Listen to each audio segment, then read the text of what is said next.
Esse aqui é o projeto que eu vou ensinar vocês a construir hoje. Ele é um sistema feito só com Python que está analisando um vídeo onde eu estou fazendo flexões. Consegue monitorar cada parte do meu corpo de maneira automática só com o input do vídeo e consegue contar aqui de maneira automática quantas flexões eu estou fazendo.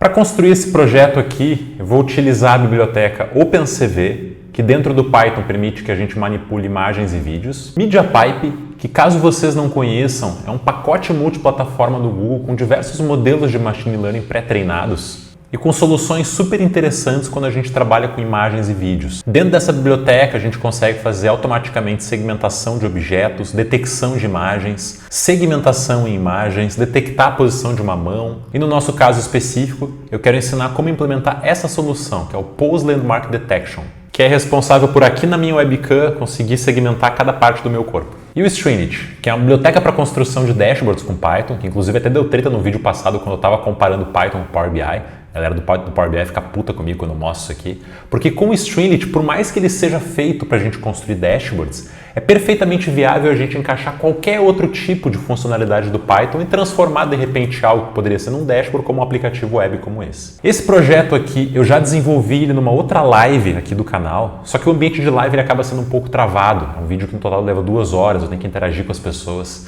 Mas eu gosto tanto desse projeto, eu vou ter outras aplicações para ele no futuro, que eu decidi trazer ele condensado para vocês aqui nesse vídeo de uma maneira mais eficiente. Então, bora para o desenvolvimento. Então vamos lá, galera. Para poder desenvolver esse projeto aqui, vocês vão precisar pegar um vídeo de vocês ou de alguma pessoa praticando algum tipo de exercício, ter o Python instalado no computador e todo o passo a passo de instalação de bibliotecas como OpenCV, MediaPipe, como configurar essas coisas eu vou explicar aqui dentro. É importante que vocês tenham um domínio de Python, entendam pelo menos como utilizar as principais bibliotecas, como estruturar um projeto no VS Code.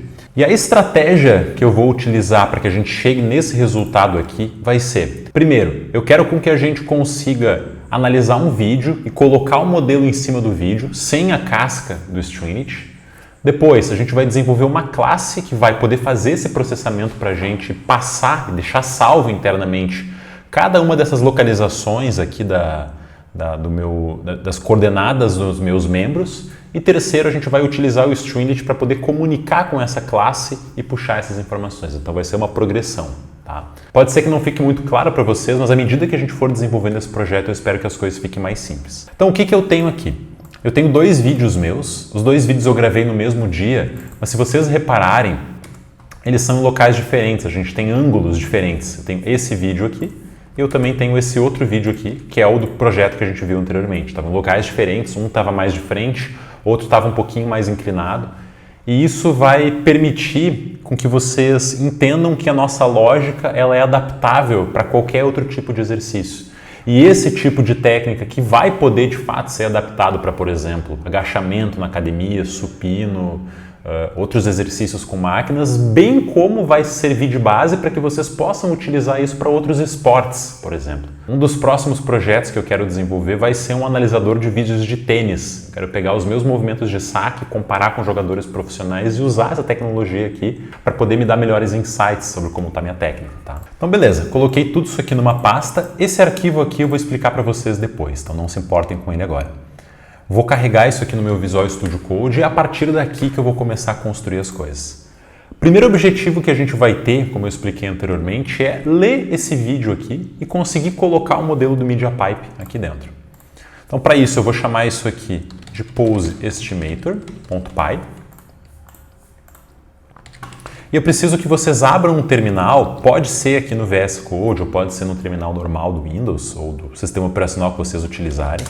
E a gente vai instalar o MediaPipe. Tá? Eu já tenho ele instalado, mas o código é pip ou pip3 install MediaPipe. Se vocês quiserem criar um ambiente virtual também fiquem à vontade. Vai precisar também instalar o OpenCV, que no caso do Python o nome é OpenCV-Python. Então a gente vai digitar OpenCV-Python. Eu também já tenho instalado, ele vai dar que os requerimentos já estão desenvolvidos. E a gente vai instalar um Stringit, caso vocês também não tenham. Então ele vai rodar aqui e é isso. Se surgir alguma outra biblioteca, a gente vai desenvolvendo ao longo do caminho. Beleza, Rodrigo. O que eu faço agora? Primeira coisa, vamos importar aqui MediaPipe como MP. Vamos importar o OpenCV, que no Python ele é CV2, e vamos importar também o NumPy como NP. Se vocês não têm o NumPy, também instalem, do mesmo jeito que eu expliquei anteriormente. Caso vocês não conheçam o NumPy, ele é uma biblioteca para álgebra linear. Ele vai permitir que a gente trabalhe com matrizes, aquelas matrizes da escola mesmo, lá, aquelas tabelinhas com números. Isso aqui vai ser super importante porque computacionalmente, imagens e vídeos, eles são representados através de matriz. Então, o NumPy ele vai ser importante para que a gente consiga trabalhar um pouco com os dados que vão vir aqui do OpenCV. Então, qual o nosso primeiro objetivo? Utilizar o OpenCV para conseguir carregar o vídeo. Meu arquivo está aqui, tá? O que eu vou fazer? Eu vou criar uma variável aqui que eu vou chamar de filename. Vamos chamar ela de img, underline 2150, que é o nome do meu arquivo, .mov. Esse é o nome do meu arquivo, img2150, vou carregar esse cara daqui, .mov. E o que eu vou fazer no OpenCV? O OpenCV ele tem um método que nos interessa aqui, que é o cv2.videoCapture. Então ele vai criar uma instância de uma classe que vai carregar esse arquivo aqui e vai nos dar alguns controladores para que a gente possa ir lendo ele, puxando essas informações. Eu vou colocar aqui um filename, tá? Que é o nome do meu arquivo. Beleza, o que eu faço com isso? Eu posso agora ir iterando sobre cada frame do meu vídeo. Porque se vocês não sabem, um vídeo nada mais é do que uma sucessão de fotos que são tiradas na frequência do FPS do vídeo. Então esse meu vídeo aqui, se eu não me engano, tem 24 frames por segundo, ou 30, que é o que minha câmera captura. Então é uma sequência de 30 microfotos que ele está tirando ao longo do tempo. Então eu vou iterar sobre todas essas fotos aqui, um vídeo de 17 segundos, a gente vai ter 17 vezes 30, dá bastante foto, 200 e poucas fotos, 300, não sei. O que eu vou fazer? Enquanto o meu cap.isOpened, aqui eu coloquei errado, pessoal, aqui é cap, desculpa. Enquanto o meu cap ele estiver aberto, a gente vai iterando sobre o meu arquivo. E beleza, como é que eu leio cada um desses frames? A gente vai utilizar um método chamado cap.read. Então ele vai ler cada um dos frames aqui e ele me devolve uma tupla com dois valores, ou seja, um ret, que seria uma variável booleana, que ele vai me dizer se meu vídeo ainda está aberto, e o frame, que seria de fato essa imagem que eu conversei com vocês. Quando o vídeo terminar, o ret vai retornar false. Tá? Então eu vou colocar aqui, se o ret for igual a true, ou seja, o vídeo ainda estiver aberto, o frame correspondente ainda vale, eu quero começar a fazer algumas coisas. Nesse caso aqui, eu vou utilizar um método chamado imshow, que eu vou escrever frame e ele vai permitir que a gente veja o que ele está lendo frame a frame aqui. E eu vou passar esse nosso frame aqui. Tá? E tem um trecho de código que é importante que vocês coloquem para permitir que o OpenCV não bugue no processo. Eu quero só que vocês copiem ele, que ele vem da documentação dele. É esse trecho de código aqui. Tá? O que isso aqui significa, na verdade, é até um pouquinho chato de explicar nesse vídeo, não vai conver, mas basicamente ele está esperando um código, um comando que a gente insira no teclado, e essa aqui é a tradução dele no computador para que a gente de fato quebre esse vídeo, para que ele não seja executado continuamente. Tá? Então eu simplesmente copio e colo ele, deixo ele salvo ali, ele está esperando a tecla 25, se eu não me engano é o Q. Essa tecla, mas caso vocês queiram mais informação quanto a isso, podem dar uma olhadinha na biblioteca do OpenCV. Esse trecho de código aqui eu sempre coloco, eu nem questiono, para ser sincero. Tá? Caso contrário, ou seja, caso aqui a gente tenha um false, eu vou dar um break no meu código. Eu vou encerrar a minha leitura de vídeo aqui. Tá? Uma vez que a gente terminar o vídeo, eu preciso utilizar o método .release, como se ele soltasse o arquivo da memória, e o cap.destroy all windows. O que isso aqui faz? Todas as janelas que estiverem abertas, vocês vão ver que isso aqui ele vai abrir uma janelinha, ele vai fechar as janelas. Beleza? Vamos tentar executar esse código aqui para ver o que acontece, o que a gente já tem por enquanto. Então, eu vou chamar Python 3 Pose Estimator. Vocês poderiam clicar nesse play aqui se estiverem usando o Visual Studio Code como eu. E reparem que aqui a gente tem uma outra imagem. Aqui a gente teve um erro. Então, aqui não é cap, aqui é CV2. Eu vou executar novamente. Ele vai trocar minha tela, vai voltar para a tela anterior. Não abriu nada, então provavelmente deu mais um erro. E aqui, pessoal, para que esse código funcione, para que de fato ele mostre a informação na tela, essa informação aqui que eu passei para vocês, ele precisa estar dentro do imshow. Tá? Ele não pode, tem que estar junto aqui nessa execução, ele não pode estar fora, como no caso que eu fiz. Vou tentar de novo. E agora sim, isso aqui é uma tela gerada pelo Python. Tá? É o vídeo que está sendo processado aqui, só que por dentro do Python. Aí vocês podem me perguntar, tá, tranquilo, mas eu também teria esse vídeo se eu desse play sei lá, no QuickTime aqui, no caso do Mac, ou em outro programa de visualização de vídeo. Por que eu preciso fazer ele rodar dentro do Python? Porque esse frame aqui, ó, ele vai ter todas as informações que a gente precisa passar para o nosso modelo. Então, para vocês entenderem esse dado, eu vou utilizar um método para a gente poder debugar o nosso código, entendendo o que está acontecendo, utilizando esse breakpoint. A gente coloca um pontinho aqui no canto, isso aqui é um ponto de interrupção de código. Eu venho aqui em cima do VS Code, ou se vocês estiverem utilizando outra IDE, talvez tenha outras formas de debugar o código. Eu vou pedir que para ele depurar aqui o nosso código de Python. Então ele vai executar o nosso trecho de código e ele vai pausar quando ele chegar pela primeira vez nessa linha. E uma depuração é algo interessante porque ele também vai permitir que a gente explore como é que estão as informações. Então, reparem que aqui ele não colocou ainda, tá? No depurador do Visual Studio Code ele me deu essa caixinha aqui em cima. E essa caixinha é útil porque eu posso ir testando e avançando no meu código. Então ele veio aqui de cima, executou até aqui e parou. Eu tenho alguns botões, por exemplo, continuar, então ele vai executar, vai seguir executando o meu código até que ele encontre um outro breakpoint. Nesse caso aqui, ele vai avançar nessa linha, depois nessa linha, vai voltar para o começo do while, vai parar aqui e travar de novo. Tá? Então, um F5 faria isso, ele vai dar uma volta e parar de novo no próximo breakpoint. Ou eu poderia clicar nesse botão aqui, tá? Que é o contornar. Se eu não me engano, deixa eu só conferir aqui, pessoal. Eu acho que o contornar, aqui a tradução não está muito boa, mas ele vai avançando linha a linha, ou seja, eu posso ir para a próxima linha sem nenhum problema. Eu vou testar para mostrar para vocês. Dá um F10, ele avançou para essa próxima linha, usei o F10, sem a necessidade de aqui ter um breakpoint. Eu posso ir explorando e aqui no canto eu posso ir acompanhando como cada uma das variáveis estão. Por exemplo, posso clicar aqui e eu vou pedir para ele fazer o seguinte, vou ocultar essa pilha de camadas aqui que não me interessa, vou ocultar também pontos de chamada, vou ficar só com essa inspeção. Eu vou pedir para ele inspecionar para mim como é que está o andamento da variável array. E no VS Code a gente também tem esse console de depuração, que eu acho melhor até, dependendo de como a gente está trabalhando, do que essa inspeção.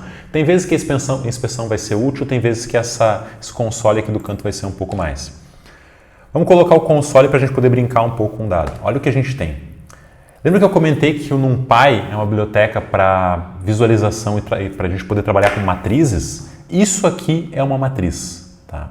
É uma matriz tridimensional que ele está mostrando para mim uma imagem. Depois eu vou dar um F10 e vai permitir que vocês vejam essa imagem. Mas nada mais é do que uma imagem computadorizadamente. Ela é uma matriz de 3 dimensões, onde nas 2 dimensões a gente tem largura, altura e a dimensão de profundidade, ela seria o que a gente chama de canal de cor.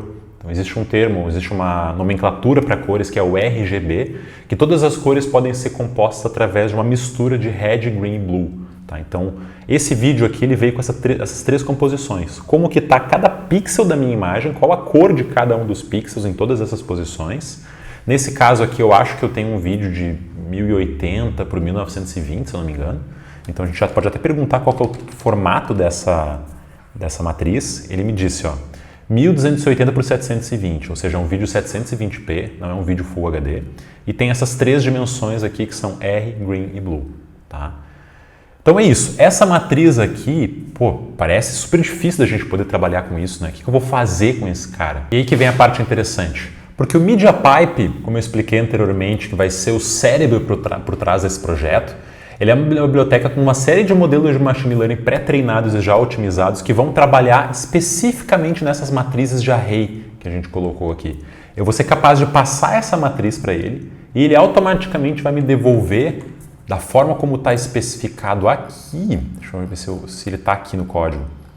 Ele me devolve uma outra matriz dizendo onde cada um dos membros do meu corpo está. Vocês podem vir na própria documentação dele aqui, procurando MediaPipe Solutions e Guide. Reparem que na parte de Overview, ele vai mostrar, cara, esse meu modelo aqui vai receber essas matrizes tridimensionais e eu vou tentar devolver aonde que eu acredito, onde que eu estimo que estão cada uma das coordenadas do corpo da pessoa. Então ele faz uma representação de um bonequinho, coloca ali ombro direito, ombro esquerdo, cintura de parte da direita, esquerda, cotovelo. Ele faz até uma representação do rosto e ele nos dá isso através de uma matriz, também uma outra matriz que a gente vai acabar processando depois. Então parece bastante cálculo, parece um pouco difícil, assim, pô, passa uma matriz, devolve uma matriz, como é que eu vou trabalhar com isso? Só que isso aqui que ele nos dá a mão na roda. Porque é uma tecnologia muito poderosa e quando a gente recebe ela de maneira tão crua, a gente consegue fazer praticamente qualquer coisa, sem ter a necessidade de treinar um modelo de machine learning para fazer isso. Então já tem uma mágica acontecendo aqui que é muito poderosa e que eu acho essa biblioteca aqui incrível, espero que vocês gostem tanto quanto eu gosto. Então vamos voltar aqui para o nosso código. Eu vou colocar o MediaPipe aqui no canto. Beleza, temos aqui então o nosso array. Deixa eu dar um F5, voltando na nossa depuração, ver o que acontece. Então reparem que o F5 ele avançou, voltou para essa parte aqui e a gente já tem aqui um frame do meu vídeo. Ele não está dando play porque o meu depurador pausou o código, mas eu fiz tudo isso para mostrar para vocês essa matriz aqui, como que ela se dispõe, como que ela aparece. Tá? E é isso aqui que a gente precisa conseguir encapsular e colocar dentro do MediaPipe, que a gente vai desenvolver a partir de agora.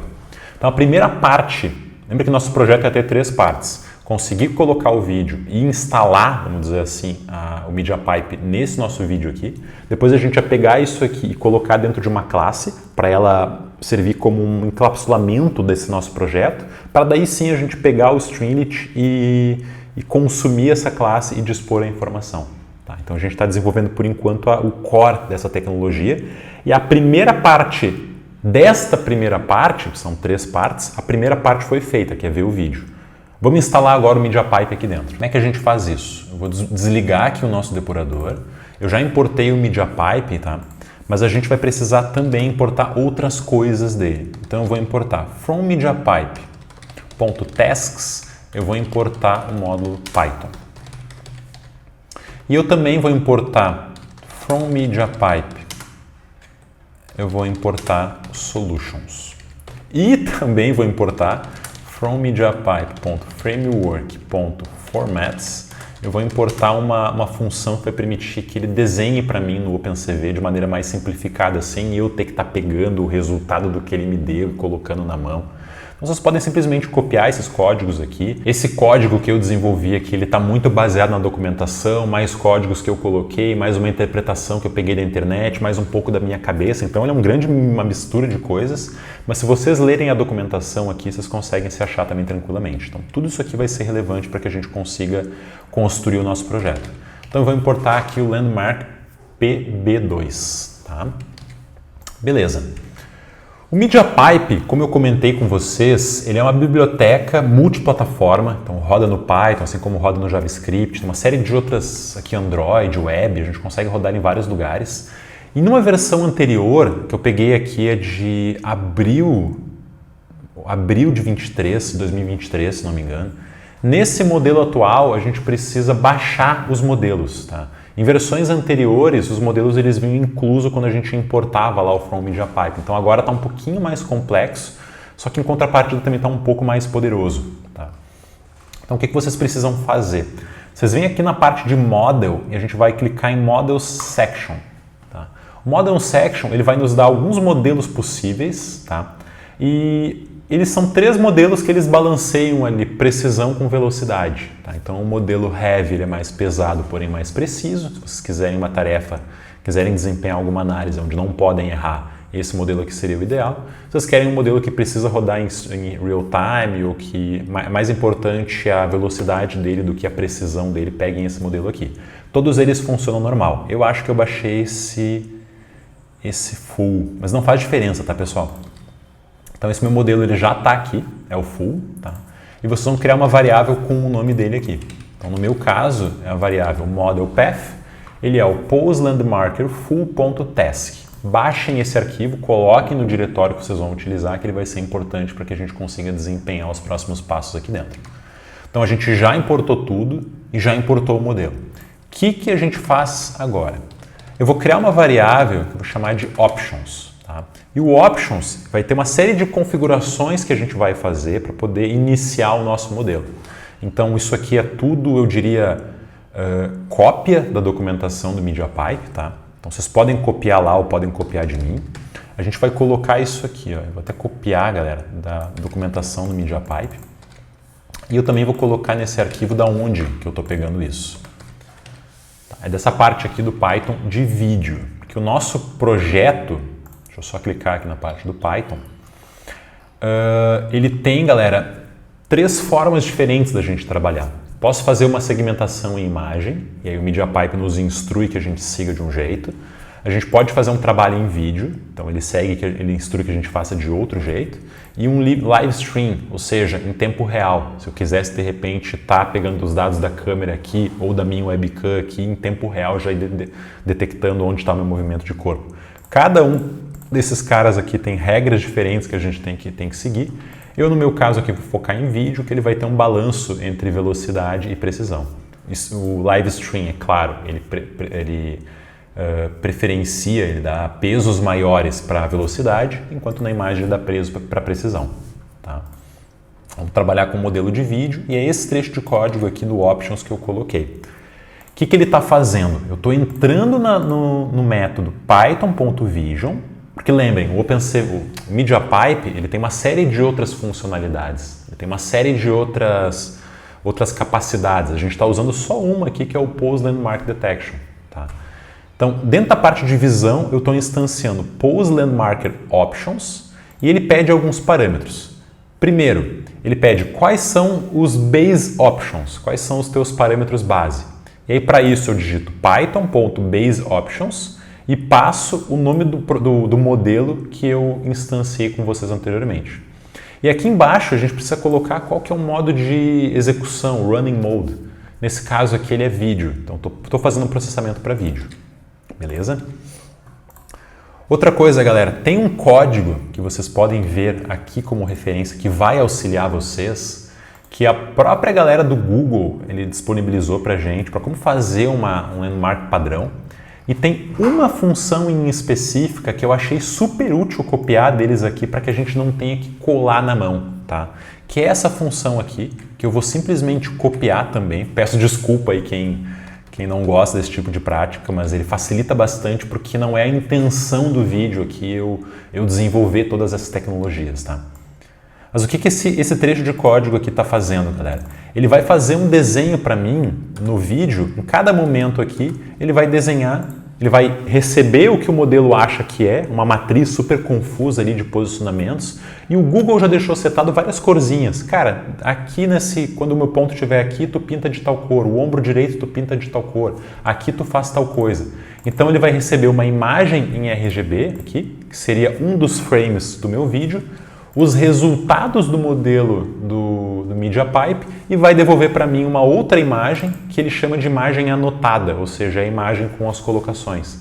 Ele faz um desenho em cima do OpenCV. Tá? Isso aqui é o tipo de tarefa que ela é simples do ponto de vista técnico de ser executado, não demanda muita carga cognitiva, não demanda muito conhecimento de quem está desenvolvendo, só que ela é muito trabalhosa, por isso que eu não acho tão relevante a gente colocá-la aqui.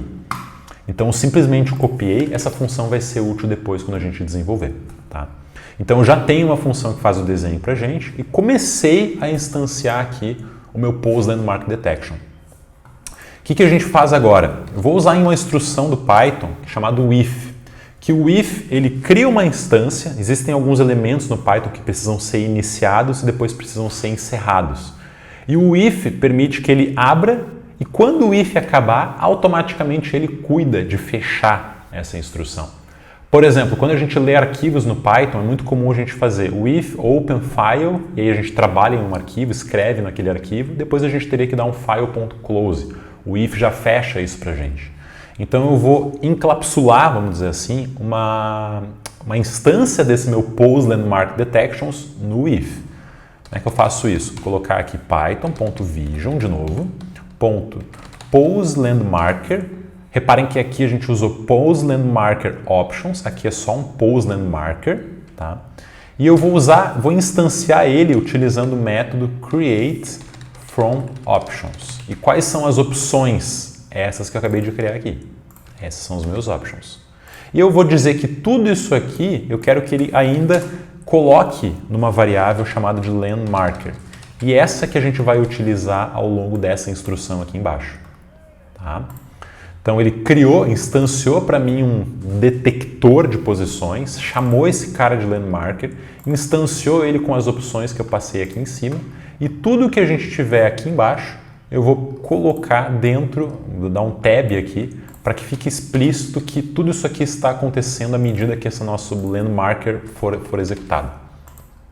Beleza? Não sei se por enquanto ficaram com alguma dúvida, tá? Podem deixar nos comentários aí se algum trecho não ficou específico, a gente ajuda depois. Beleza, então a gente já tem a leitura do meu arquivo. Agora tem um detalhe importante quando a gente está trabalhando com vídeo, que o Pose Estimation do MediaPipe precisa que a gente consuma dados... Desculpa, ele precisa que a gente passe para ele o timestamp do meu vídeo, para que ele consiga pegar a última análise que fez e, em vez de recalcular tudo, que seria um processo mais caro, ele só vai atualizar as informações em função de onde eu estou. Porque se eu passo para ele um vídeo onde ele detecta que meu cotovelo direito está aqui no segundo 1, quando eu passo para ele a próxima imagem com o meu braço desse jeito e o segundo 2, ele vai entender que ele precisa buscar o cotovelo 1 por aqui e não mais por aqui, porque se passou só 1 milissegundo. E fica mais rápido para ele poder fazer a próxima iteração. Então, isso é uma técnica de otimização e tudo isso é necessário vocês entenderem porque a gente precisa passar junto qual é o timestamp. Tem algumas formas da gente poder fazer isso, tanto utilizando o OpenCV. Eu vou fazer uma calculada aqui, ou seja, eu vou ir calculando à medida que se passam os frames e passo isso para o OpenCV. Tá?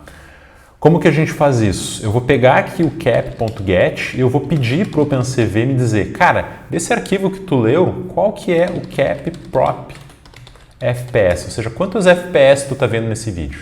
E aqui eu vou ter os FPS inferidos. E eu vou criar aqui uma variável que eu vou chamar de calc_ts, ele vai ser o meu timestamp calculado, e eu vou ir atualizando esse cara à medida que o vídeo vai passando. Tá? Por enquanto a gente não vai usar isso aqui. Beleza, vamos para o próximo passo. Agora a gente leu o nosso vídeo, tenho aqui o meu frame, o que eu precisaria fazer?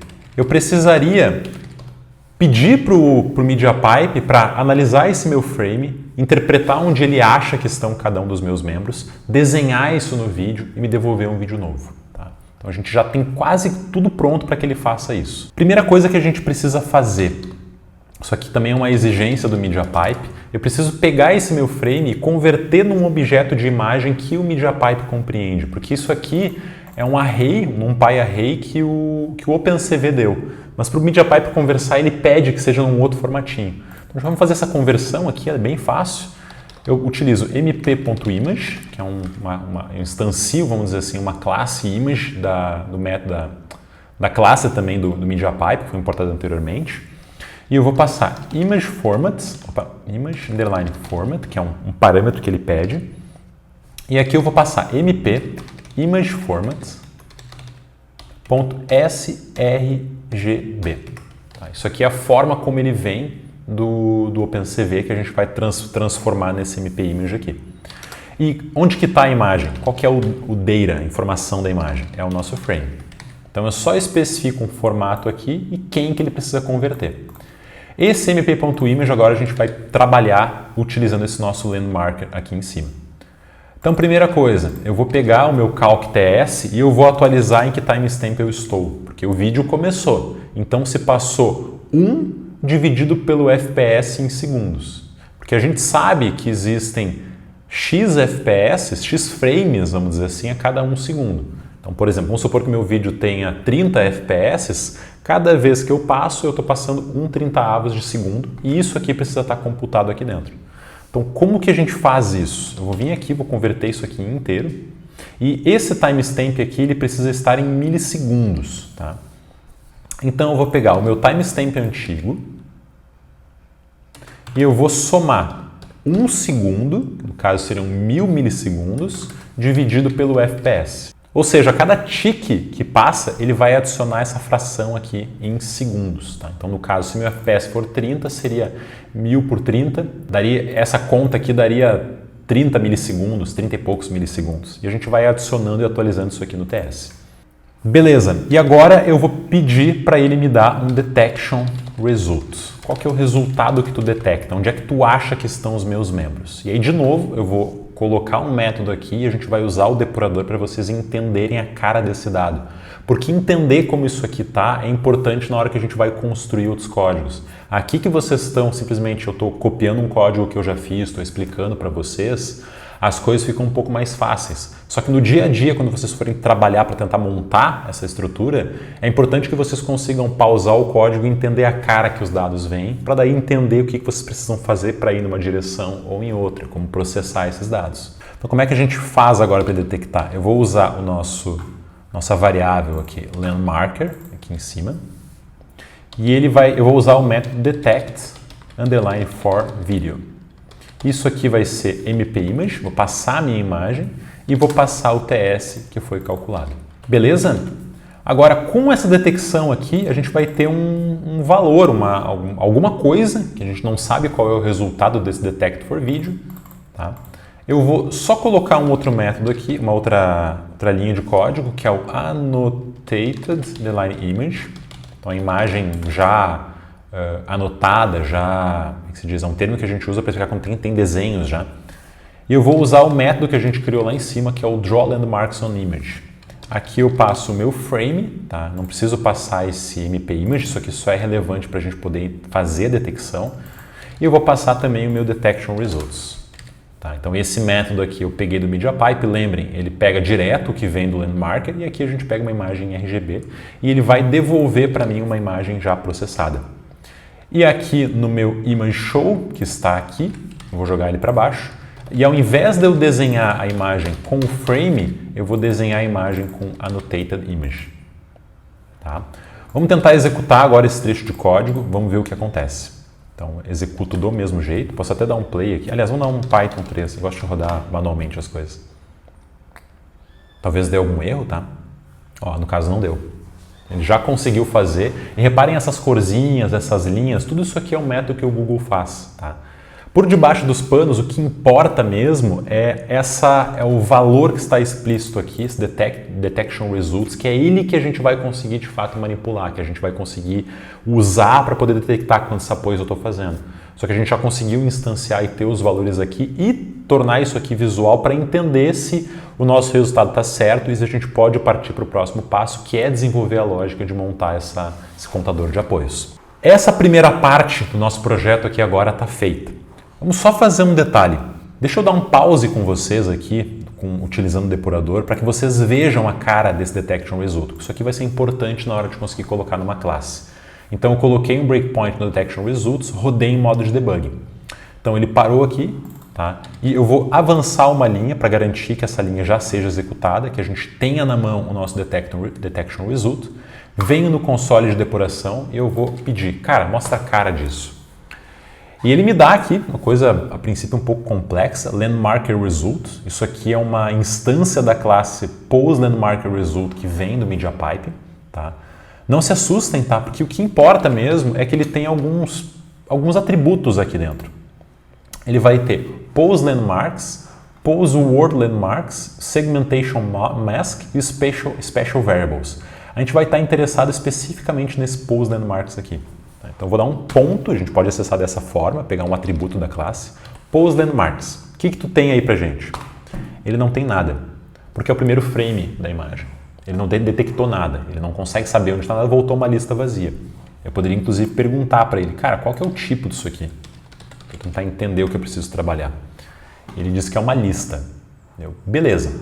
Vamos passar agora para uma próxima iteração. Eu vou dar um F5, vou pedir para ele rodar. Montou aqui a imagem, reparem que ele nem colocou marcações porque ele não tem nenhuma. Tá? Cheguei na segunda execução. Eu vou dar um F10 para ele avançar uma linha e eu vou ver agora a cara desse meu posLandMarks. Ainda está vazio. Vou dar mais um F10 até que a gente consiga ter alguma alteração nesse cara daqui. Vamos ver se agora a gente vai ter. Ainda está vazio, não tem nada. Talvez eu tenha que rodar alguns frames, tá, galera? Vou rodar uns 5 frames aqui. Agora a gente já tem. Tá? Reparem que ele já tem, ele está bem errático ainda, não dá para garantir que isso aqui está certo. Mas vamos ver a cara disso agora. Então, primeiramente, vou perguntar que tipo de dado é isso. Então, qual que é o type? Isso aqui mudou alguma coisa. Então, ele segue sendo uma lista. E ele é uma lista, galera, se a gente pegar aqui o primeiro valor dele, Cada um desses valores aqui seria um normalized landmark, ou seja, vou pegar o 0, vou pegar o primeiro valor. Ou seja, é uma instância da classe normalized landmark com todas as posições num eixo cartesiano de 3 dimensões. Aonde que ele acha que o 0, que eu já explico o que é cada um desses números aqui, aonde que esse cara está. Tá? E para saber o que é cada um desses números, vocês vêm aqui na documentação dele, e é isso aqui que a gente está atrás. Deixa eu achar aqui. Não está aqui, é no overview. Vou deixar aberto para vocês entenderem. É esse desenho que a gente está interessado. Tá? Cada um desses elementos aqui é uma parte do meu corpo. No caso, o 0 corresponde ao meu nariz. Tá? Ele acha que o meu nariz está na posição X, 0,63. Tá? Então, esses valores aqui eles são normalizados, eles são ajustados para que ele não pegue os pixels da imagem, mas para que ele ajuste onde ele acha que está. O nariz, se não me engano, estaria aqui, eu acho. Tá? O X ele vai da esquerda para a direita, onde a esquerda, o canto aqui na esquerda seria o 0, e aqui no máximo da minha imagem horizontalmente seria o 1, então estaria no 0,63. Reparem que se aqui fosse o 50, essa linha imaginária fosse 50, aqui seria o 0,60. O Y está em 0,06 e o Y ele conta de cima para baixo, então o 0 é aqui em cima e o 1 seria aqui embaixo, então ele está em 6%, tá certo? E o Z é para a gente ter uma ideia em termos de posição, quanto ele acha de profundidade, tá? E aqui ele passou até 1,66, se eu não me engano isso aqui é positivo em relação a... Ele faz uma projeção de onde ele acha que cada um desses elementos está, sendo que o mais perto da câmera seria o 0, se eu não me engano. Vocês podem dar uma conferidinha na biblioteca. E ele posicionou o cara aqui. Ele acha que ele está um pouquinho afastado. Claro que está errado essa primeira avaliação, porque ele quase não viu o meu corpo. Mas à medida que eu for iterando mais sobre o dado, ele vai refinando isso aqui. Tá? Ele também tem aqui um visibility e uma presença, ou seja, quão visível ele acha que esse membro está. Isso aqui varia de 0 a 100. E a presença, quanto que ele acha que de fato tem um nariz nessa imagem. Ele diz que tem, ele acha que tem 96%. Está aqui o nariz, só que ele acha que está aqui, nessa primeira iteração dele. Parece meio burro, né? Só que se a gente der alguns F5s aqui, ele passar algumas iterações, reparem que ele vai melhorando. Vamos ver se ele vai pintar aqui. Não pintou. Vou passar mais um. Ainda não.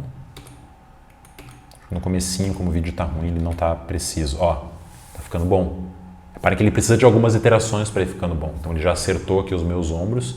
O meu rosto ele não acertou ainda, mas está bem difícil de acertar para um modelo, ainda mais um modelo que não é o mais avançado. Tá? A mão já acertou bem, meu pé já está acertando praticamente bem, aqui meu quadril, a parte da esquerda, esqueci o termo, mas a minha bacia estaria aqui, ele colocou um pouquinho acima, está mais ou menos bom. Tá? Tudo isso para vocês entenderem a tecnologia por trás, muita explicação aqui sobre como botar a tecnologia para rodar, qual a cara que vem esse dado, só que a partir daqui a gente consegue já utilizar isso para poder construir inteligência de verdade. Então aqui que nós vamos começar com a segunda parte do projeto. Vou dar um pause. A gente vai criar uma classe que ela vai nos auxiliar para poder contar apoios. Eu vou ter que encapsular tudo isso aqui. Aí vocês vão me perguntar assim, Rodrigo, por que colocar isso aqui numa classe? Não daria só para a gente colocar um stringlet aqui, tentar colocar um stringlet, importar stringlet, porque é fácil de rodar, eu já mostrei no último vídeo. E na verdade não, porque o stringlet, para ele funcionar bem com o vídeo, a gente vai precisar utilizar um método de imagem dele. Esse método de imagem, aqui a gente tem um trecho de código dentro de um while. Tá? Isso não funciona muito bem com a lógica do stringlet. Então a estratégia que eu acabei desenvolvendo para poder fazer isso aqui funcionar, que daí vem a parte autoral, onde eu desenvolvi o código, eu misturei tudo isso, eu pensei que a melhor estratégia seria, vou desenvolver uma classe e nessa classe eu vou colocar todo esse processo aqui para rodar em background. Ou seja, eu vou pegar um core do meu computador aqui e vou botar para ele calculando tudo isso. Cara, vai calculando aí em paralelo. Vai fazendo o que tu pode fazer. À medida que tu for liberando isso, o stringlet vai consumindo. E eu deixo a execução do stringlet de um lado e a execução do meu pose landmark detection em outro. E aí o stringlet só consome o resultado quando ele já for produzido. Assim eles funcionam, eles não vão ter sobreposição e o stringlet precisa que a gente tenha um core livre para ele ficar responsivo aos controladores que eu for colocando. No caso, o nosso projeto, aqui eu já fechei ele. Ó, reparem que eu tinha colocado até um gráfico, eu coloquei um contador aqui também, coloquei algumas funcionalidades. Tá? Então, a gente precisa dessa separação, senão o código não funciona. Então o que eu vou fazer? Eu vou copiar tudo isso aqui e a gente vai trabalhar em cima desse código aqui. Vou vir aqui, vou criar um novo arquivo, eu vou chamar ele de personalai.py, tá? Ele vai ser a nossa classe. Vou copiar tudo que a gente já colocou, até fechar aqui por enquanto isso, e a gente aos pouquinhos vai transformando esse código que está, vamos dizer assim, de forma funcional em um código mais orientado a objetos, mais com classe. Então, como é que eu começo? Eu venho aqui e eu vou criar uma classe que eu vou chamar de personalai. Tá? E todas as classes, vocês já sabem, a gente precisa começar com o método init. Tá? Aqui tem uma definição de tipagem, eu não vou usar isso agora. Tá? O que nós vamos precisar nessa nossa classe? Eu preciso do file name, qual o vídeo que eu vou processar. A gente pode no futuro até colocar outras variáveis. Pô, quero instanciar com outro modelo, quero tentar de uma outra forma, um outro arquivo. Eu só vou usar por enquanto aqui o nosso vídeo e ele vai ser justamente esse nome aqui. Caso eu não passe nada, ele vai carregar o vídeo padrão, que é o IMG 2150. Beleza. Vou criar um atributo interno que seria o self.filename, vai ser igual à variável que foi instanciada filename. Vou pegar aqui também o nosso model path, vou colocar aqui dentro, vou dizer que isso aqui é um self. Opa! Agora a indentação ficou certa. Self.modelpath também vai ser o nome do arquivo, poderia passar aqui no init, mas eu não vou fazer. E eu já vou aproveitar e vou colocar isso aqui também, galera. Eu vou instanciar aqui a nossa classe, o nosso options. Vamos colocar isso aqui como self.options. Por hora, o nosso init vai ter isso. Tá? Então, repare que eu só peguei o código que eu fiz anteriormente, estou colocando dentro de uma classe, vai funcionar do mesmo jeito, só que vai permitir que a gente rode em paralelo. Tá? Tem outras estratégias para fazer isso, mas eu optei por essa. O que mais que eu vou fazer? Eu vou pegar essa função aqui, nosso draw landmarks on image, e eu vou criar uma classe. Eu vou criar um método dentro dessa nossa classe que vai fazer isso para a gente. Para ele funcionar, ele precisa receber um self. Só isso. Beleza. Eu vou criar um outro método aqui agora que eu vou chamar de processVideo. Ele vai receber um self. Ele vai receber uma variável que eu vou chamar de draw, que eu vou utilizar no stringit depois, se eu quiser ou não desenhar esses landmarks no meu vídeo. Tá? Vai ser verdadeiro ou falso. Eu também vou colocar um método display se eu quero que ele mostre o vídeo ou não, ele só processa em background. Isso aqui vai ser útil para a gente poder trabalhar para a gente poder debugar o código. Tá? Depois ele não vai mais ser tão necessário. O que eu vou fazer agora? Eu vou pegar tudo que eu fiz anteriormente aqui e vou jogar para dentro dessa meu novo método. Só ajustar aqui as indentações, usando também aqui o meu if. Nos meus options eu vou passar um self.options, que é o que a gente definiu lá no init do meu código. A única diferença é que eu vou usar essas variáveis que eu coloquei aqui, draw e display, para poder controlar algumas coisas aqui. Então, por exemplo, se eu tiver um draw, ou seja, se eu tiver feito essa variável draw for igual a verdadeiro, eu vou aqui anotar essa imagem. E eu vou trocar isso aqui por frame. Vou substituir o meu frame e no final aqui eu vou colocar um frame. E da mesma forma, se eu tiver um if display, eu vou dar esse display aqui do lado. Beleza, nossa classe por enquanto não está fazendo nada diferente do que nosso código anterior fazia, mas vamos pelo menos testar para ver se ele está funcionando, tá? Se esse transplante, vamos dizer assim, ele funcionou. Porque depois eu vou começar a colocar outras funcionalidades, principalmente a de fazer isso aqui rodar numa thread paralela. Então vamos lá, vamos colocar aqui um if name igual a main, que caso vocês não saibam, isso aqui é relevante para que esse trecho de código aqui ele só seja executado quando eu estiver executando este arquivo em específico. Eu for lá no Python e digitar Python personalai, ele só vai executar daqui para baixo se a execução provir diretamente desse arquivo. Por que a gente faz isso? Porque tem momentos que eu vou querer importar isso aqui em outro lugar e eu não quero que esse trecho de código seja executado, eu quero só puxar a minha classe, quando eu puxar ele para a classe do stringit. Então, por isso que a gente protege aqui, para poder debugar o código, executar quando as coisas acontecerem aqui, mas no outro arquivo ele não executar. Então, vou instanciar minha classe aqui e eu vou dizer que isso aqui vai ser igual ao personalai. Vai ser igual ao meu personalai. Vou colocar um I maiúsculo aqui. E com isso em mão, eu vou usar o método processVideo. E por enquanto eu vou passar true e true. Eu quero que ele desenhe, quero que ele faça o desenho na mão, e assim como também quero que ele mostre o vídeo. Vamos testar? Abro o terminal aqui, eu vou digitar um personal _ai.py e o resultado tem que ser o mesmo que a gente tinha antes. Então começamos com um erro já. Aqui ele não tem o método processVideo, então devo ter feito alguma coisa errada. Aqui. Ali era um errinho de indentação aqui no meu init, pessoal. Eu só dei um tabzinho que já funcionou. Tentei de novo, deu outro erro, que é file name is not defined. Então ele está aqui. Isso aqui tem que ser um self.filename, para ele poder ler esse arquivo dentro da classe, né? Próximo erro, ele deu que draw landmarks on image não foi definido, porque a gente precisa colocar também aqui um self. Vou executar de novo.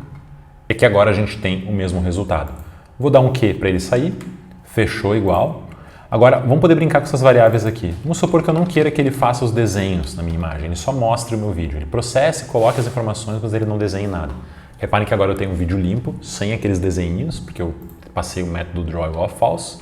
E se eu vim aqui passar um false aqui também, ele não vai mostrar nada. Ele vai ficar executando isso aqui em background, vai ficar calculando essas informações, mas não vai tentar mostrar. Tá? Então isso foi importante para que a gente conseguisse debugar o código, só que como eu vou utilizar isso aqui dentro do Streamlit, eu não quero que ele mostre esse vídeo por fora, eu quero que ele mostre por dentro do Streamlit. E por isso que a técnica vai ser um pouco diferente. Tá? Então por isso eu coloquei esse draw display. Então beleza, pessoal, agora vamos fazer isso aqui rodar dentro do Streamlit. Próximo objetivo vai ser avançar no terceiro step, fazer com que eu consiga ver esse gráfico dentro de um projeto de Streamlit, para daí sim a gente pegar essas informações e desenvolver a lógica que conta apoios. Tá bom? Então vamos lá. Então beleza, vamos criar agora um terceiro arquivo que vai ser o nosso dashboard, que vai utilizar o que a gente criou nessa classe aqui. Então eu vou chamar ele de personal_ai_dash.py. E o que ele vai ter? A gente vai importar o Streamlit como ST. Eu vou importar aqui o pandas como PD. Vou importar a nossa classe lá no personal_ai. Colocar aqui um from personal_ai import all, vou importar tudo. E por hora é isso. No Streamlit, eu sempre gosto de começar configurando a página para que ela retire as margens do canto. Isso a gente faz com o método setPageConfig. Eu vou colocar um layout wide, quero que ele expanda nosso dashboard para o total. Eu vou começar aqui instanciando o personal_ai, vai ser igual a personal_ai. Vou começar aqui com o nome do arquivo padrão, depois a gente pode trocar. Que eu tenho o 2149 e o 2150. Vamos começar com o 2150, depois eu troco o 2149. Só que, galera, a estratégia que eu pretendo utilizar para a gente poder ver o nosso resultado aqui dentro do dashboard é utilizar o streamlit.image. Eu posso passar aqui uma imagem como se fossem os nossos frames lá do OpenCV aqui dentro, ele vai mostrar isso na tela. Só que nesse caso em específico aqui, reparem que essa imagem ela não tá feita aqui dentro. Ela não tem nenhum lugar que eu consiga pegar ela. Ela está aqui. Só que para que o Streamlit não entre em confusão com essa execução, com esse while que está acontecendo aqui, a gente não dê nenhum problema, porque se eu colocar para ele rodar aqui, utilizando o processVideo, o meu Streamlit vai travar. Ele não vai funcionar do jeito que eu gostaria que funcionasse. Eu queria que essa informação tivesse atualizada aqui dentro. É por isso que eu decidi colocar numa classe lá antes, que eu falei para vocês, e que a gente vai fazer com que isso aqui rode em paralelo. Como? Eu vou voltar aqui no meu código, eu vou dar um fold no nível 2, para a gente ocultar todos os gráficos, e eu vou criar uma função que vai ser chamada de método função run. Tá? O que ela vai fazer dentro da minha classe? Ela vai executar o meu processVideo em paralelo. E para poder fazer isso, eu vou ter que importar do Python a classe threading. Ela é importante para que a gente consiga jogar essa execução aqui numa thread paralela. E dentro do run, o que eu faço? Eu coloco T1 vai ser igual a threading.thread, aí eu instancio uma thread nova. Eu vou dizer que a thread alvo, ou seja, a função alvo que vai ser jogada nessa execução paralela dentro do meu processador, vai ser o self.processVideo. Tá? E essa função aqui ela tem alguns argumentos, né? Ela tem o draw e ela tem o display. E a gente passa esses argumentos aqui do lado, colocando quais são os argumentos dessa função. E eu vou colocar aqui um draw e um display. E eu vou permitir que o run ele também tenha um draw e um display. Tá? Por padrão, o meu display eu acho que ele vai ser false. E vou colocar também aqui um draw como false.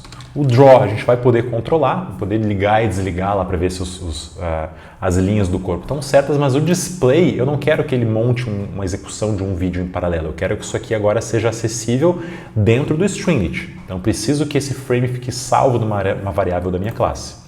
E eu vou colocar aqui um t1.start. Tá? Então o que acontece quando eu executo esse código? Ele vai começar a processar o meu vídeo, vai passar cada uma dos frames, vai jogar lá dentro do MediaPipe, ele vai colocar e vai desenhar ou não, dependendo do draw, mas ele vai fazer todo esse processamento. Só que isso aqui vai acontecer em paralelo, sem atrapalhar a thread na qual o Streamlit está sendo executado. Só que o problema é que a gente precisa ter acesso à imagem uma por vez. Eu preciso ter um jeito de poder comunicar o que está acontecendo nessa thread em background com o que o Streamlit tem que ver. Então, para isso eu vou usar um outro elemento aqui, que usa o termo thread safe, que ele permite que a gente guarde informações nele e consuma de uma outra thread sem ter problemas de comunicação entre elas, que vai ser uma queue. Uma queue é como se fosse uma lista do Python, só que protegida. Ela permite que threads diferentes usem o mesmo elemento, e se uma thread está colocando algum valor nessa lista e a outra tenta buscar o mesmo momento, a queue protege para que não tenha erros de os dois chegarem no mesmo tempo. E o que eu faço com essa queue? Eu vou vir aqui e eu vou instanciar ela. Eu vou dizer que eu quero que a variável image_queue, a fila das imagens, vai ser igual a queue.queue. Então lembre, isso aqui é como se fosse uma lista vazia. Só que toda vez que houver um processamento aqui dentro, eu quero que, uma vez finalizado essa iteração, a minha função de process vídeo venha aqui e coloque esse meu frame aqui dentro. Eu vou passar uma tupla tanto com frame quanto com detection result. Tá? Então ele vai colocar esse valorzinho, ele vai processar, vai encapsular, colocar nessa fila e vai adicionando valores aqui dentro. Toda vez que ele processar, o meu cálculo, a minha visão não foi perdida. E para que serve isso? Que agora esse código que a gente está executando aqui do Stringit, ele vai mandar o meu process vídeo rodar em paralelo, utilizando um personalai.run, e eu posso colocar dentro de um IO_true um trecho de código que fique pegando tudo o que já foi processado. Então venho aqui, eu vou pegar qual o último frame que foi adicionado, qual que são os resultados do meu personalai. Vou pegar aqui no meu ImageQueue e vou dar um .get. E aí, olha que interessante. Agora eu posso passar dentro do meu st.image um frame. Só que se eu executo desse jeito, a gente tem quase o código funcionando, vamos dizer assim, mas ainda assim não tá 100%.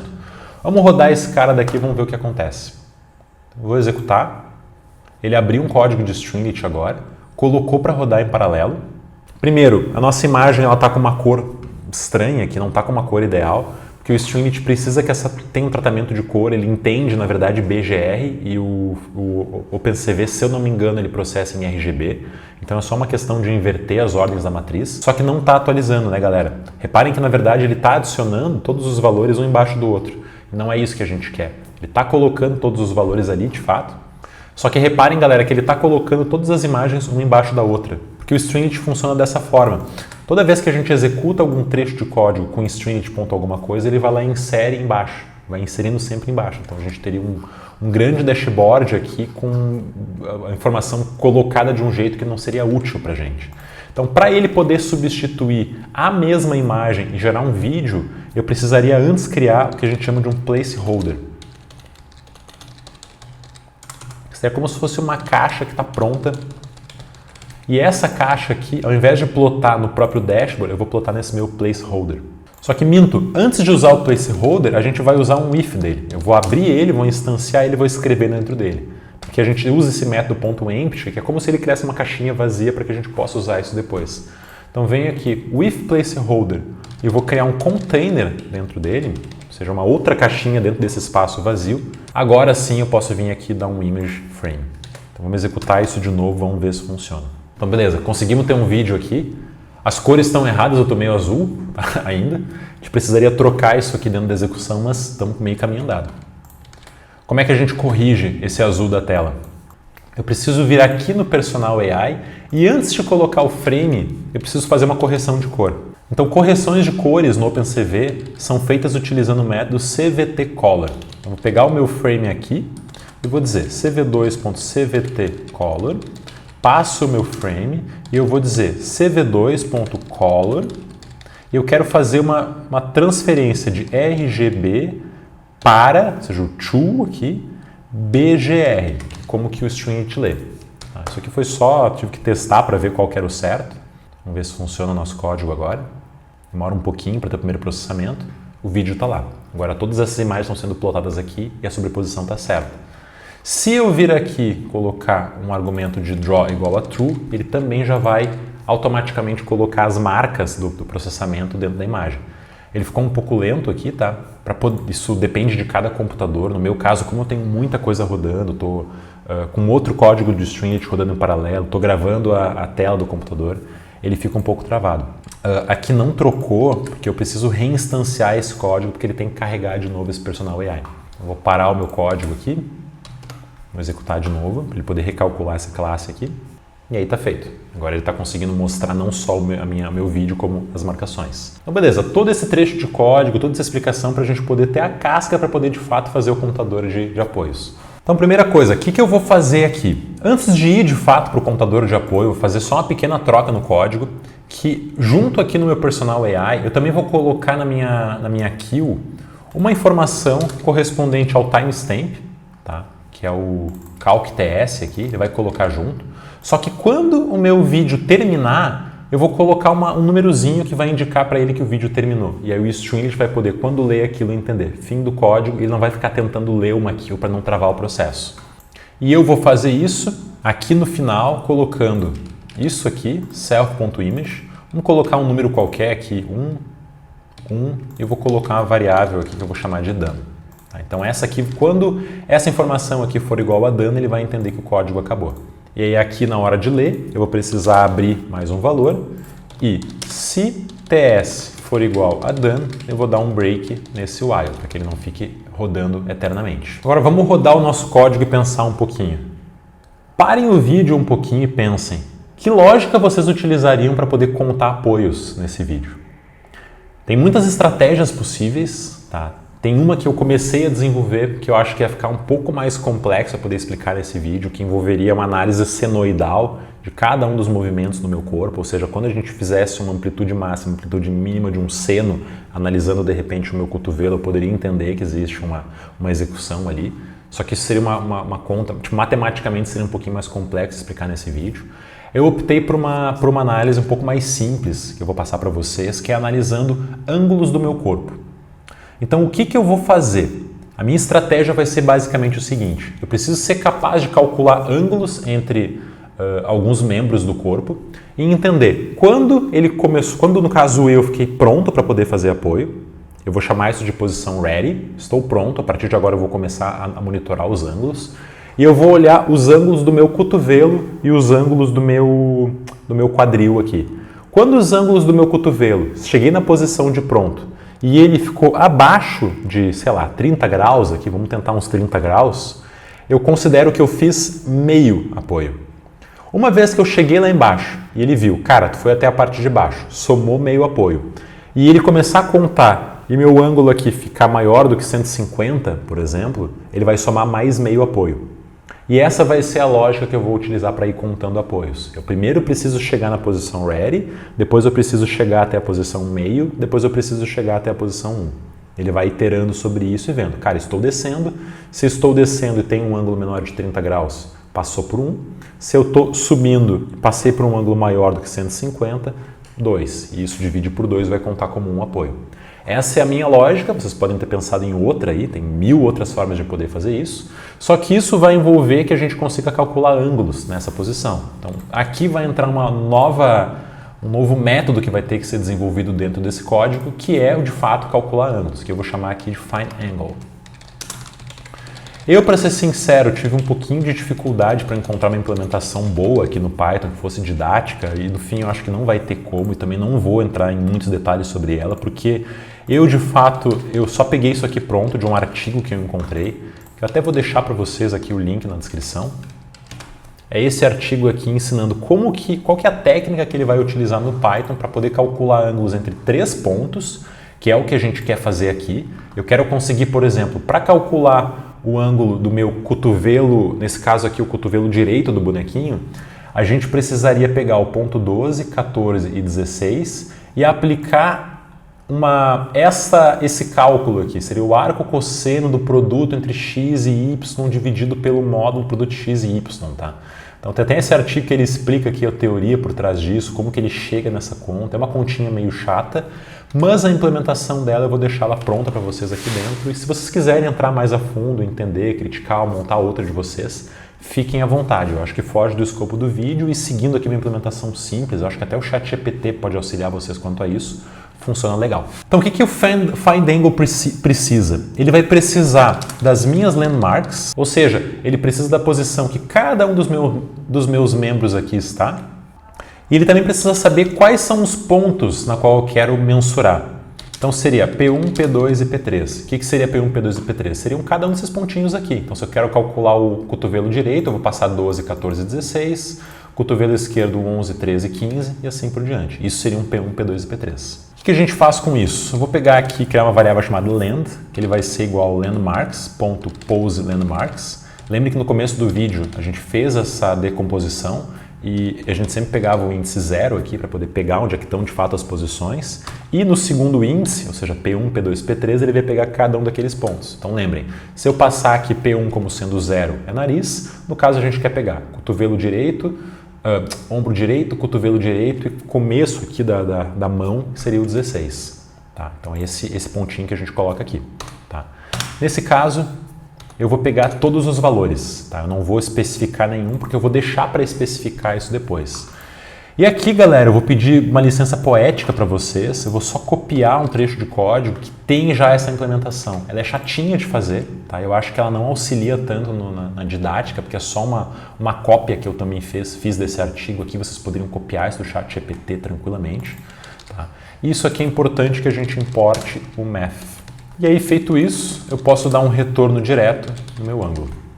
Ou seja, ele já calculou quanto que é esse ângulo, me devolve isso, eu vou usar essa informação internamente para poder calcular as informações ali do meu código. Então, essa funçãozinha aqui ela é simples, só tive que fazer essa decomposição toda. Beleza, vamos começar o nosso código criando aqui uma variável que eu vou chamar de status, que ele vai ser relaxed. Então, ele vai dizer se eu estou relaxado quando eu comecei e vou desenvolver uma lógica aqui embaixo para poder setar quando que eu sair da posição de relaxado. E vou desenvolver uma variável também chamada de contador. Antes da gente poder sair desenhando as coisas, eu vou fazer um pequeno teste. Porque lembre que pode acontecer no nosso código, eventualmente os resultados não ter detectado nada. Então é importante que ele tenha detectado algo para que a gente possa passar essas informações para que os ângulos possam ser calculados. Vamos colocar aqui um if len, ou seja, landmarks, no caso results.poseLandmarks. Isso aqui eu quero que seja maior do que 0. Porque se não for, eu quero simplesmente ignorar e partir para a próxima iteração. Então, se isso aqui for maior do que 0, ou seja, tiverem coisas aqui dentro, eu vou começar a puxar essas informações e calcular os ângulos. Então, o primeiro ângulo que eu quero calcular seria o ângulo do meu cotovelo, vou chamar aqui de elbow angle. Então, o elbow angle vai ser o meu personal AI.findAngle, quero encontrar o ângulo, passar aqui os meus resultados e eu quero calcular o ângulo entre o 12, o 14 e o 16. Porque o 12, o 14 e o 16 são justamente um dos braços. Eu poderia passar os dois braços, se eu quiser ampliar a minha lógica de cálculo, mas por enquanto vamos pegar um braço só. E eu também vou pegar o que eu chamo aqui de hip angle, que seria o do meu quadril. Então vamos pegar aqui, o quadril seria 12, 24 e 26. Ou a gente pode pegar o esquerdo, 11, 23 e 25 também. 11, 23 e 25. Vamos tentar começar a fazer a lógica com essas duas informações. Então lembrem, a primeira coisa que eu vou buscar é encontrar a posição pronta. A posição pronta vai ser quando o ângulo do meu cotovelo for maior que 150 graus, então talvez uma posição assim, ó, seria já um pouco 150 graus, assim eu já vou considerar pronto e pode ter um erro de processamento no dado, ele não fica preciso ali exatamente, então 150 pelo que eu vi é uma margem boa. E eu também quero que o meu tronco ele esteja ereto, ou seja, o meu ângulo do meu corpo aqui ele também seja maior que 170. Então essa aqui vai ser a posição que ele vai dizer que, cara, você está pronto para começar a contar. Então a lógica, vou até colocar aqui, lógica do apoio. Ou acho que tem alguns lugares que chamam de flexão. Aqui no Rio Grande do Sul a gente chama de apoio. Não sei se é comum chamarem assim no resto do Brasil. Aqui é flexões, não é reflexões. Então, primeiro, se o meu elbow angle ele for maior que 150 e o meu hip angle ele for maior que 170, o que eu vou fazer? Eu vou chamar o meu status de ready. E também vou dizer que a direção na qual eu estou indo é para baixo. Porque eu estou pronto, agora eu vou começar a ir para baixo. Se eu já estou em uma posição ready, então se meu status ele já está ready, eu posso começar agora a contar os meus apoios. Então, se a minha direção é para baixo, if meu direction for igual a down, e eu cheguei numa posição lá embaixo, ou seja, e o meu elbow angle, ele for menor que, vou botar aqui 50 graus, depois a gente pode alterar esses parâmetros para deixar a coisa melhor. Eu vou dizer que agora eu estou indo para cima, então direction angle vai ser igual a up. E eu vou fazer uma contagem de meio no meu contador de apoios. Então aqui eu ganhei 0,5. Vou copiar tudo isso aqui, vou colocar um else. Aliás, vamos deixar um if também. Eu posso colocar um elif. Se minha direção agora é para cima e o meu elbow angle ele for maior do que 100 graus, eu vou dizer que eu estou indo para baixo e o meu contador tem 0,5. Essa aqui é a minha lógica de apoio. É bem simples, tive que desenvolver muita tecnologia antes para poder chegar nisso aqui. Vamos colocar ele no dashboard? Então eu vou vir aqui embaixo no meu placeholder, eu vou fazer uma pequena alteração. Eu vou criar duas colunas, col1 e col2, utilizando stringit.columns. Só que eu vou passar aqui uma lista para dizer que eu quero 40% no vídeo, 60% no restante. O meu vídeo, em vez de ser colocado no vídeo total, eu vou colocar no col1. E no meu col2, eu vou colocar essas informações que a gente calculou até então, utilizando o Markdown do Stringit, que é uma forma da gente escrever texto.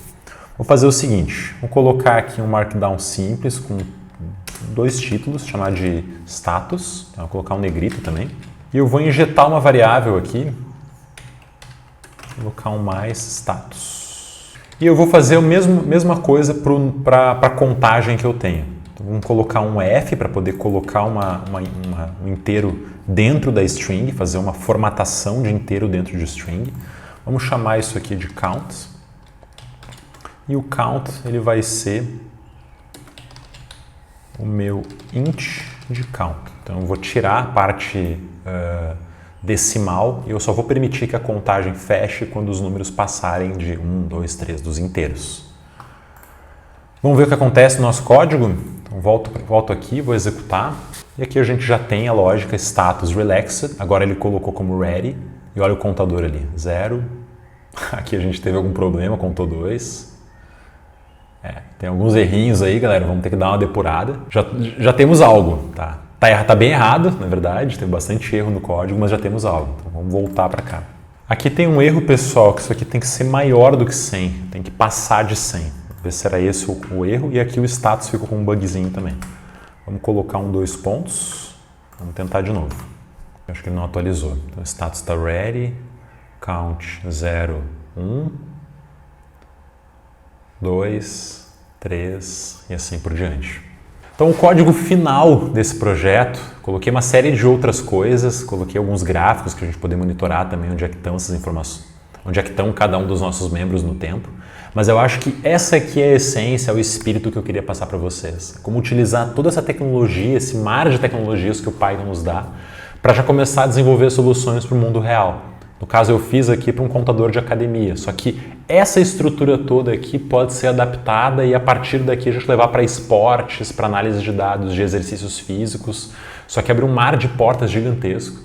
Espero que vocês tenham gostado do projeto tanto quanto eu gostei. Eu vou desenvolver outros ainda na sequência. Se vocês querem aprender mais sobre Python, esse tutorial, bem como todos os pré-requisitos no detalhe, estão lá na plataforma da Zimov. A gente é uma escola de programação focada em Python para não programadores, ou seja, pessoas que querem entender como utilizar Python e o poder da programação para resolver problemas do seu mundo real, da sua profissão, do seu dia a dia, projetos da faculdade, projetos do trabalho, análise de dados mais eficientes. Esse aqui é um grande exemplo de um projeto que foge do escopo tradicional.